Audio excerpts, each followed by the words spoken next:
gur mí mágad rá gachtainna a tháinig an seo inniu chun bheith an céad móra céad bhliain the Robert Byrne. I'd like to welcome everyone here today for the centenary commemoration for IRA volunteer Robert Byrne here in Mount St. Lawrence Cemetery at his graveside.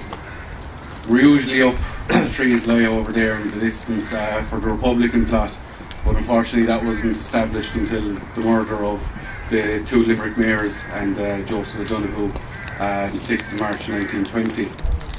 So Byrne has his own grave here today, and he was shot in his hospital bed yesterday, 6th of April, 100 years ago. This the Robert Byrne Common, was formed in late 2014, shortly after the local elections took place. Prior to that, Sinn Féin was one Common for the entirety of Limerick City, the Clancy O'Callaghan Common, named after both murdered mayors.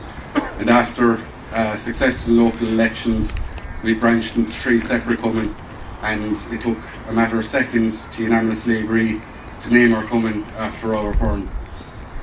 He stood for An Gaeilge, the Irish language. He stood for the trade unions, socialism, republicanism, and he went on hunger strike for the rights of himself and his fellow volunteers who were held during the war. And it's important that we come here today to remember the sacrifice he made, that he embarked on hunger strike shortly after the death of Thomas Ashe, knowing what fate may have lay for him. So to start off this commemoration, I'd like to call on Una Storn, who lay the first wreath at the first commemoration the Robert Byrne Common held on the 6th of April 2015, to lay a wreath again today for the centenary of Robert Byrne's death.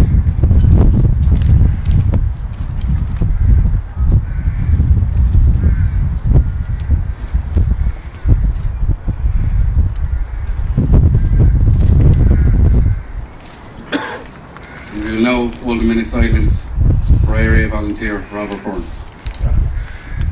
I'd also like to call on John Nugent, former member of the Robert Byrne Common before the boundary redrawing saw him moving to Clancy O'Callaghan Common, but very loyal and hard-working member of the Robert Byrne Common for the past number of years, to read the 1916 proclamation, because the proclamation is a founding document of what we as Republicans believe in. Is a document that outlines our self-determination and our socialist beliefs as a Republican Party, something which Byrne held in very high regard. Provisional government of the Irish Republic for the people of Ireland.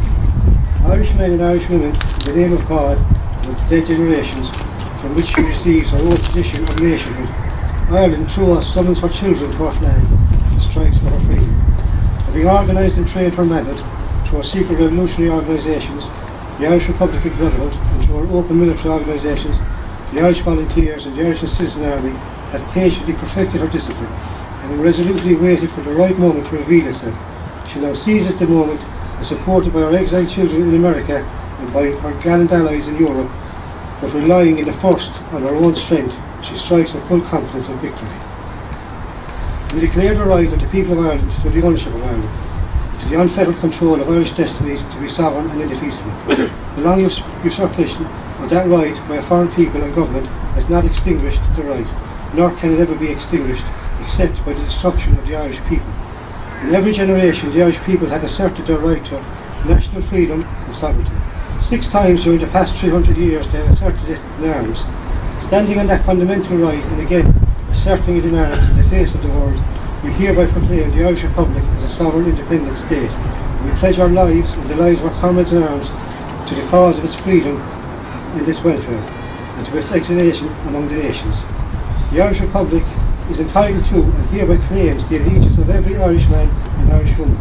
The Republic guarantees religious and civil liberty, equal rights and equal opportunities to all its citizens, and declares its resolve to pursue the happiness and prosperity of the whole nation and all of its parts, cherishing all the children of the nation equally and oblivious of the differences carefully fostered by an alien government, which has divided a minority from the majority in the past. Until our arms have brought the opportune moment for the establishment of a permanent national government representative of the whole people of Ireland and elected by the suffrages of our men and women. The provisional government hereby constituted will administer the civil and military affairs of the Republic and trust for the people. We place the cause of the Irish Republic under the protection of the Most High God, whose blessing we invoke upon our arms, and we pray that no one who serves that cause will dishonour it by cowardice, inhumanity or appeal. In this supreme hour, the Irish nation must, by its valour and discipline, and by the readiness of its children to sacrifice themselves for the common good, prove itself worthy of the august destiny of which it is called. Signed on behalf of the Provisional Government, Thomas J. Clarke, Sean McDermott, Thomas McDonough, P.H. Pearce, Amy Kent, James Connolly and Joseph Cooper. John. It's important that we gather here today to remember Robert Byrne and to remember him for what he had achieved and what he had done in his life. We all know that April is a busy month this year. There's centenary celebrations for the Limerick Soviet that the death of Robert Byrne sparked. And it's important for us to remember all of the events throughout the month of April, and I know that there's been a lot of organisations doing a lot of hard work to remember all of what happened when Limerick was the city that took on an empire, all inspired by the death of Robert Byrne. And here to introduce our main speaker, Eoin Ó Broin TD, and say a few words, is a very dedicated Republican socialist, someone who has put an awful lot of work into the Republican movement here in Limerick, Sharon Benson. It is a great pleasure that I have the opportunity to introduce Deputy Eoin Ó Broin, TD for Dublin Midwest to Limerick today. Eoin is our party spokesperson on housing, and everyone will be aware of the motions and the legislation being introduced in the Dáil by Eoin. He is tirelessly working with our Dáil team to ensure this much needed legislation is enacted to secure rights for the most vulnerable in our society and to ensure this crisis does not continue for a day longer in our country. Men and women, along with Robert Byrne, fought against British oppression over 100 years ago to bring about basic human rights to our people. I have no doubt that the Ireland of today will break their hearts. So I would ask everyone to join me in the pleasure of welcoming Deputy Eoin Ó Broin. Thank you very much. Carja, it's an absolute honour to have been invited to speak here at the graveside of Robert Byrne. I want to commend all of those involved in organising today's event, but I also want to commend the Limerick Soviet 100th Festival Organising Committee for what is a really exciting 2 weeks of events over the next fortnight. Robert, it'll give me some pleasure to say, was of course a native of Dublin, but born of a mother from Limerick. After the tragic death of his father, the family settled back here in his mother's hometown. A clerk in the local post office, he was part of that revolutionary generation. Steeped in the Irish language and Gaelic games, he was a committed Republican, trade unionist and socialist. His job in the post office made him a valuable asset in the Limerick IRA's intelligence unit, a position that would eventually see him lose that job and ultimately his life. In the wave of repression that followed the December 1918 general election, Robert was arrested in January 1919. Charged with possession of a revolver, he refused to recognise the courts and was duly court-martialled and imprisoned. Robert, along with other Republican prisoners, continued their struggle even when incarcerated. They demanded better conditions, resisted brutality and demanded to be treated as political prisoners. In response to the repression of the prison guards, Robert went on hunger strike at the young age of 28. As his health weakened, he was transferred to Limerick Union Hospital. But then the Limerick IRA saw they had an opportunity to aid the escape of their comrade, and a plan was hatched. On this very weekend, 100 years ago, 20 volunteers entered the hospital. During the raid, Robert was shot and injured by his guard, RIC Constable Spillane. While still alive, and his comrades stole him from the hospital, but tragically he died shortly afterwards from his wounds. Thousands of mourners attended the funeral, including the then Mayor of Dublin, Alfie Byrne. And Robert was then eventually buried here in Mount St. Lawrence Cemetery. In response to the escape operation and the deaths of both Byrne and Spillane, a curfew and martial law was imposed on the city and a wave of repression took hold. In opposition to the curfew and the impact that it had on working people and their families throughout Limerick, the Limerick Trades and Labour Council ordered a general strike. And so it was from Robert Byrne's tragic death that the Limerick Soviet was born. While Robert's life was cut short by this death, his legacy continues to inspire us all today. We stand here at his graveside not only to remember his sacrifice, but to pay tribute to his bravery and to take inspiration from his determination. Robert was willing to risk his life to secure the independence and freedom of our country. A committed Republican, trade unionist, socialist, his vision of a free Ireland was that of James Connolly, where the cause of Ireland is the cause of Labour, and the cause of Labour is the cause of Ireland. And as it was then, so it is today. The cause that he fought and died for continues 100 years on, here in the streets of Limerick City and across the townlands of the county and further across the country. And so it is fitting that we remember Robert. We celebrate his life, we commemorate his death, but crucially, we recommit ourselves to the cause that he gave his life for, an independent, free and democratic socialist Ireland. They're my Ireland. Thank you, Owen, for that great speech. Great to have another O'Brien from Dublin speaking at the grave of an O'Brien from Dublin. So thanks very much for travelling down to us today.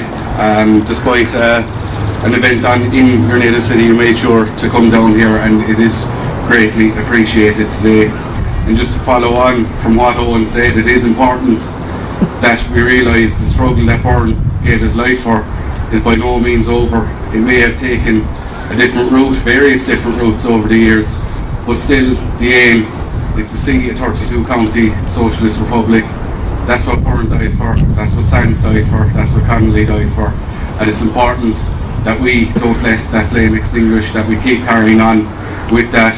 And as we all know, there's a local election coming up, and I would encourage those voters here in Limerick and from across Ireland to vote left, to vote Republican, and to support and do your part in these upcoming local elections as well. Any help would be greatly appreciated. Also, another few pieces that are going on the 24th. We are having our candidate launch in the Perry Hotel. Main speaker Martin Ferris.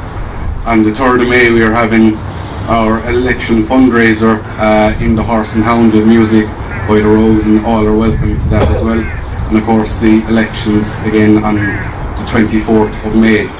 And indeed our annual Bobby Sands commemoration will be held this year on the 5th of May, which is the bank holiday Sunday, meeting at Bedford Row, so you're all welcome to that. There's a lot more to discuss about Byrne. It's a story that often gets overlooked with the major events that followed in the Limerick Soviet when the Trades Council took back control of Limerick City from the British Empire. I'd like to invite you all down to the Mechanics Institute, the home of trade unionism in Limerick, following this for a panel discussion on Byrne, where we'll have various speakers at it to discuss Byrne and the wider Soviet and socialism and republicanism in Ireland then and in now, and the need to plug my own book, which I'll be launching there afterwards as well, entitled Robert Byrne and the Limerick Soviet, which looks at Byrne and the events which follows his death. So I'd like to invite you all there, and there'll be refreshments afterwards in the commercial bar as well, which is on Patchen Street. So again, to thanks everyone for coming out today to mark 100 years since Robert Byrne was shot in his hospital bed while attempting to escape from custody. For Meelick.